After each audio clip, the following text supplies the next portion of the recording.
Hello and welcome to Firstpost. Throughout the week, you're inundated with news, the heavy-duty kinds. But since it's the weekend, we thought we'd bring you something different. We'll bring you the odd, outlandish, offbeat stories that don't make it to the headlines. Welcome to Beyond Bizarre.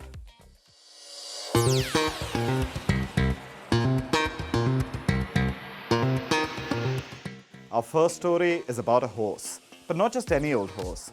The horse of a Chechen leader who's a Putin loyalist. That horse was kidnapped by Ukrainian intelligence. You can imagine the drama that unfolded. Want to know more? Here's our report. War. What is it good for? Absolutely nothing. Especially when you're the favorite horse of a Putin loyalist. What are we talking about? Let's give you news straight from the horse owner's mouth.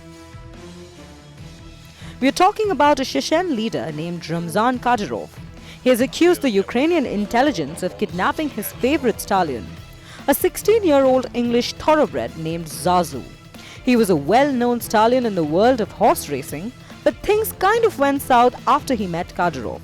Maybe that explains his perpetual long face. But bad jokes aside, we'll tell you why.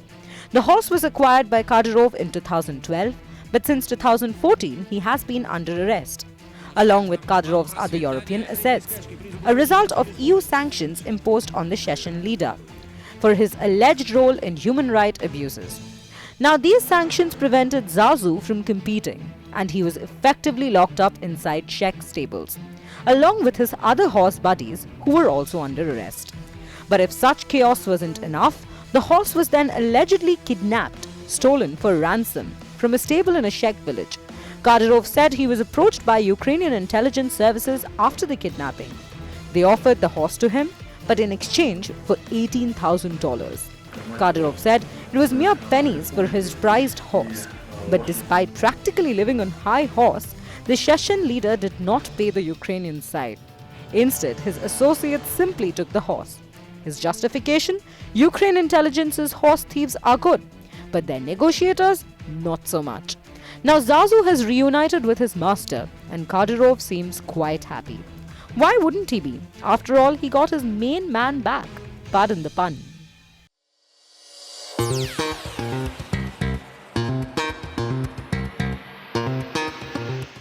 There's something they say about being funny. Always know your audience. That's especially true when your audience is the Chinese military, because a simple joke could land you with a $2 million fine. Here's our report. They say all jokes come from a place, meaning there is a grain of truth in every joke. That grain can either lead to a happy harvest of humor or really offend the audience. It can go both ways.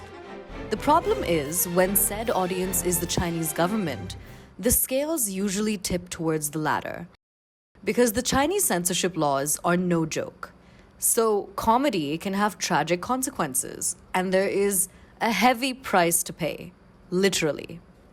A Chinese comedy studio cracked a joke this week, though the military wouldn't call it that, because the studio compared China's military to stray dogs. This was during 2 live performances in Beijing, and the People's Liberation Army was livid.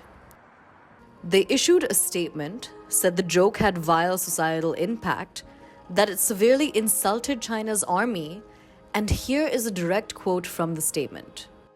"We will not allow any company or individual to wantonly slander the glorious image of the People's Liberation Army." This so-called slandering of glorious image then invited glorious repercussions too. The comedians had to face the music. Their studio has been fined $2 million. Their performances have been indefinitely suspended, and an investigation was held against them. Following which, $180,000 worth of their income has been confiscated on grounds of being illicit. The government has also ordered the studio to deeply reflect on the lessons from this incident. Ouch, right?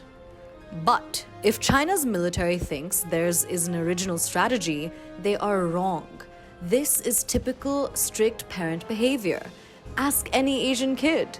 The parents not only get offended real quick, they also turn every joke into a life lesson. They take away your toys, they send you to your room, and they demand that you rethink about the so-called lesson. Well, we aren't impressed. But that is how comedy operates in China. Stand-up comedy has become quite popular in Chinese cities in the recent years. There are comedy clubs across the country, but comedians operate with an understanding. They know that there are some no-go topics. You can't criticize or poke fun at the government. Some venues even demand that comedians send full transcripts for a check. It's strict, but not surprising, and not too shocking. Because poking fun at the government has landed a lot of people in a lot of trouble in many parts of the world. So in countries like China, one can try to crack the best joke, but only the government gets to decide if it's funny or if the real joke is on the comedian.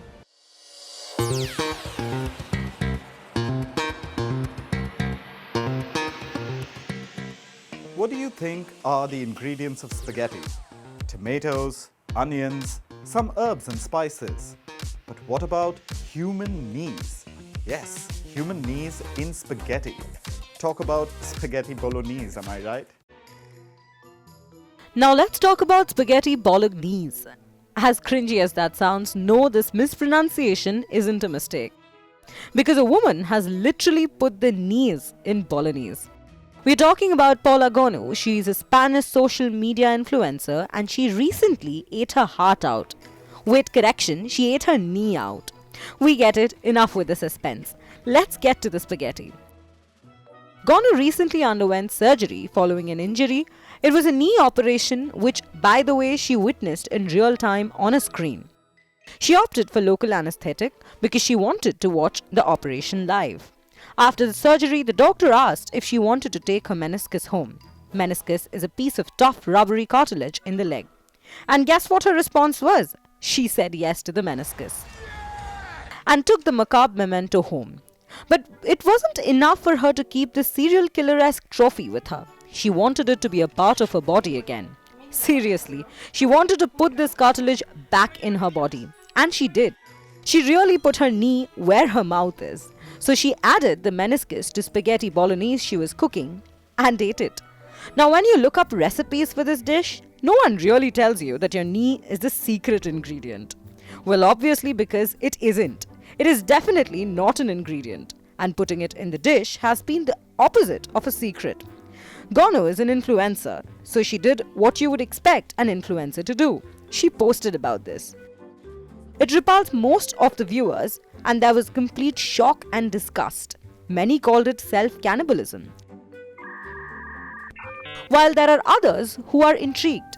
They are asking Gonu how she mixed the cartilage in her food. Now we get that cooking is a culinary art, but hey, you've got to draw the line somewhere. And we are no guidance gurus, but we do say one thing. When a doctor recommends a bunch of steps to recuperate post-surgery, know that certainly they don't include eating your own body parts. That's all for this week's episode of Beyond Bizarre. We'll be back again next week with more stories that are anything but basic.